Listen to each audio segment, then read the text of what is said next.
This isn't a matter of preference. Masks are uncomfortable, a little hot this time of the year, but we also know that masks prevent the spread of COVID. If I wear a mask, I prevent the person I'm with from getting whatever I might have, and if they wear one, it prevents it here. We've seen success in New York, and I'll credit my friend Senator Harckham and the decisions made out of Albany and those that we're trying to make here locally in Westchester County to do things like masking, social distancing, hand sanitizing, and a host of other different provisions to help us stop the spread. And so far, the proof of the pudding is that we have had a better job of controlling the virus by using masks than you're seeing right now in other states. Masks have been shown to decrease the spread by 20-fold. 20-fold, that's an enormous number.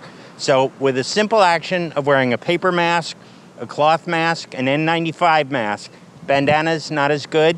They're the least effective. It shows you care about your neighbors. It shows we care about our first responders. It shows we care about essential workers.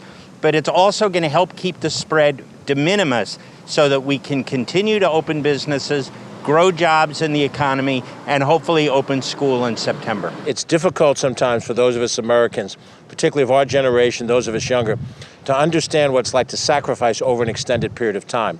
I remember stories that my parents would talk about the Depression and the World War II years. Until we have an antiviral treatment, if you get it, or a vaccine to prevent you from getting it, it may take a long time for medical science to do this. And we're doing what we have to do because we want to preserve lives and also because we want to maintain an economy. If we keep the spread down, we can have stores open and restaurants open. It's critical that we don't let our guard down because the virus is still here. We saw flare-ups in Newcastle. We saw flare-ups in Pleasantville. So the virus has not gone anywhere. People who live in other states are traveling to New York. New Yorkers are going to see family elsewhere. So it's critical until there is a vaccine and we know that we've eradicated this virus, it's important that we continue to be vigilant, wear masks, social distance, and wash hands. There are moments that define us as people.